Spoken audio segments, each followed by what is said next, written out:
You have a jobs summit next month.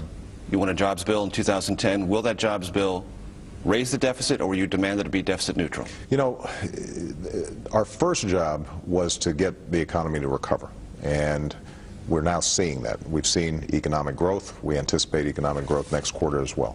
I always said that job growth would lag behind economic growth. The question now is, how can we accelerate it? There may be some ways that we can accelerate it without spending money. For example, one of the keys to this Asia trip is to start promoting the notion of balanced growth, where the U.S. is an exporter again. You know, this is a region where right now we're sending about 25–26% of our exports. If we just boosted our share of exports by 1%, that might be 250,000 well-paying jobs in the United States. So export promotion would be an example of something that we could do without spending money. There may be some tax provisions that can encourage businesses to hire sooner rather than sitting on the sidelines. So we're taking a look at those.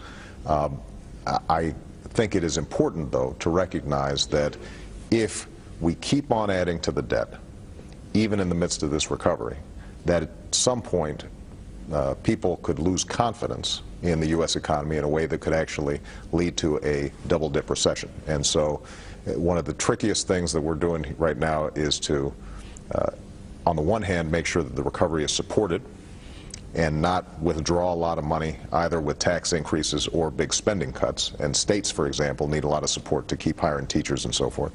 At the same time, making sure that we're setting up a pathway long-term for deficit reduction. It's about as hard as of a play as there is, but it's what we have to do.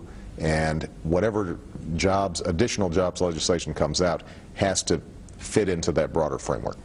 Does it raise the deficit or does it not? Well, you haven't made up your mind on we that? haven't seen that, and that's part of the reason why I think we want to take a look at this summit.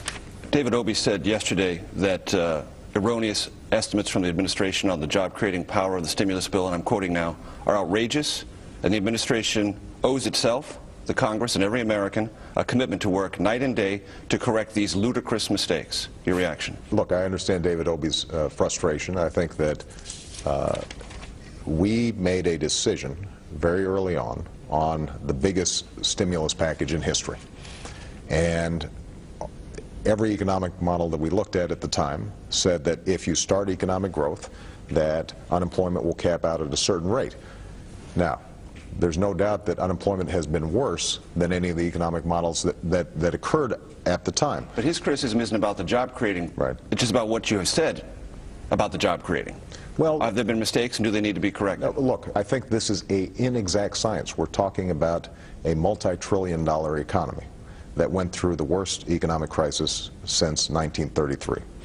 The first measure of success of the economic recovery is, did we pull ourselves back from the brink? We did. Have we gotten economic growth going again? We have. The question now is, can we make sure that we're accelerating job growth? That's my #1 job. Nobody's been more disappointed than I have to see how high the unemployment rate has gotten, and I spend every waking hour when I'm talking to my economic team about how we're going to put people back to work. It's going to be the estimate thing. This is a side issue.